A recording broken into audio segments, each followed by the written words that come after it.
एक electrical device जो सामान्यतः आप सभी घरों में देख सकते हैं वह है सीलिंग फैन। अरे उल्टा घूम रहा था, ये हुआ सही दिशा। इलेक्ट्रिक चार्ज और इलेक्ट्रोमैग्नेटिज्म जैसे कॉम्प्लेक्स चैप्टर पढ़ने के बाद भी बहुत सारे स्टूडेंट्स घर में एक फ़ैन तक नहीं लगा पाते। हमारा एजुकेशन सिस्टम तो नॉलेज भर भर के देता है और स्किल के नाम पे होता है थोड़ा बड़ा प्रैक्टिकल क्लास, और वो भी बहुत सारे लड़के अटेंड नहीं करते हैं। और ये स्किल ही वो मेन डिवाइस, मेन टूल है जिसके थ्रू हम सक्सेसफुल बन सकते हैं, पैसे कमा सकते हैं। आइए इस वीडियो में थोड़े स्किल की बातें करते हैं। एक रूम में किस साइज का फैन यूज होना चाहिए ये डिसाइड करता है स्वीप। सामान्यतः घरों में 48 इंच स्वीप वाला फैन यूज होता है, जो मैन्युफैक्चरर रेकमेंड करते हैं 10:12 फीट रूम के लिए।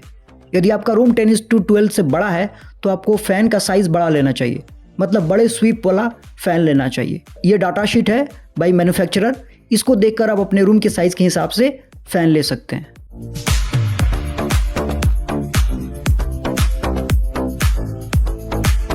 जब आप घर फैन का बॉक्स लेकर आते हैं तो इसमें वारंटी कार्ड के अलावा मोटर बॉडी,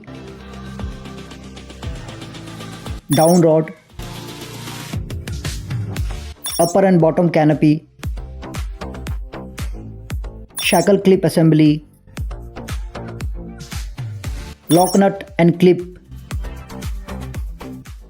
और फैन ब्लेड अलग पैकेजिंग में आता है। जनरली 3 ब्लेड्स वाले सीलिंग फैन हम घरों में यूज़ करते हैं, जिनका आरपीएम 250 से लेकर 450-500 के बीच होता है। अब इससे हवा खाने के लिए इसको फिट करना पड़ेगा और इसके कनेक्शंस करने पड़ेंगे। आराम से इस वीडियो को देखिए, इन दोनों कामों में अब आप एक्सपर्ट हो जाएंगे।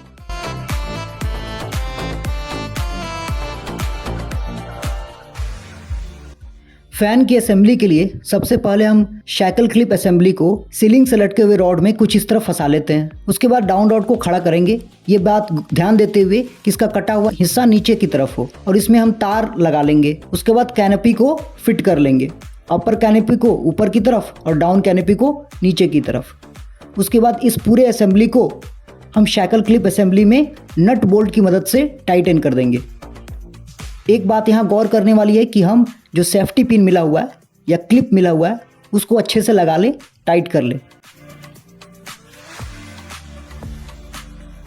उसके बाद हम मोटर बॉडी में ब्लेड्स को फिट कर लेंगे। जैसे पहला ब्लेड फिट किया उसी तरह दूसरा और तीसरा ब्लेड भी फिट कर लेंगे। उसके बाद इस पूरे बॉडी और ब्लेड को उठाकर डाउन रॉड के निचले हिस्से में नट एंड बोल्ट की मदद से टाइटन कर लेंगे, और यहाँ भी क्लिप अच्छे से लगा लें। बहुत सारे फैन में एक्स्ट्रा सेफ्टी नट आता है, आजकल इसकी जगह सेफ्टी केबल आ रहा है। यदि आप कमेंट में लिखेंगे तो मैं सेफ्टी केबल कैसे फ़ैन में लगाया जाता है इसके लिए भी एक वीडियो लेकर आऊँगा। कुछ इस तरह से लटक गया हमारा फ़ैन सीलिंग में। आगे हम देखेंगे कि फ़ैन का कौन सा पार्ट मूव करता है और कौन सा पार्ट स्टेशनरी रहता है। ये फ़ैन का ऊपर वाला पोर्शन जो है, इंक्लूडिंग मोटर शाफ्ट, ये सब रुके हुए रहते हैं। वहीं फैन का टॉप केसिंग, ऊपर वाला हिस्सा, निचला हिस्सा तथा फैन के अंदर की अगर हम बात करें तो उसका रोटर और दोनों बियरिंग्स ये सारे मूव करते हैं। वहीं आयरन कोर और दोनों कॉइल्स दोनों स्टेशनरी रहते हैं, यानी मूव नहीं करते हैं। अब हम देख लेते हैं फैन के कनेक्शन को। स्विच ऑन और फैन चालू हो गया। अरे बल्ब जल उठा, दूसरा वाला बटन था। नया फैन में 2 जगह कनेक्शन करना पड़ता है, एक ऊपर की ओर छत के पास और दूसरा यहाँ नीचे की ओर। नए फैन में ये सब तार जुड़े होते हैं। जैसे कैपेसिटर के तार जनरली इन 2 जगहों के बीच कनेक्टेड होता है, जहाँ रनिंग और स्टार्टिंग के कॉइल के तार भी जुड़े होते हैं। ये जरूरी नहीं है कि रनिंग, स्टार्टिंग या कॉमन के तार इन्हीं जगहों पे जोड़े जाएं जहाँ मैंने लिख रखा है। जनरली मैन्युफैक्चरर्स के द्वारा रनिंग, स्टार्टिंग और कॉमन के वायर यहीं पर दिए जाते हैं। ये रनिंग, स्टार्टिंग और कॉमन क्या है उसे समझते हैं। बाहर वाले वाइंडिंग जिसे रनिंग वाइंडिंग भी कहते हैं और अंदर वाले वाइंडिंग जिसे स्टार्टिंग वाइंडिंग भी कहते हैं, इन दोनों के अंतिम सिरे को जोड़कर कॉमन बनाया जाता है। यहाँ इन दोनों को ब्लैक वायर से कनेक्ट करके दिखाया गया है। बाकी रनिंग वाइंडिंग का एक सिरा और स्टार्टिंग वाइंडिंग का एक सिरा ऊपर तक आता है। इन दोनों के बीच ही कैपेसिटर लगा होता है। ये सारे कनेक्शंस पहले से होके आते हैं, हमें तो बस फेज वायर यहाँ और न्यूट्रल वायर यहाँ पे जोड़ देना होता है।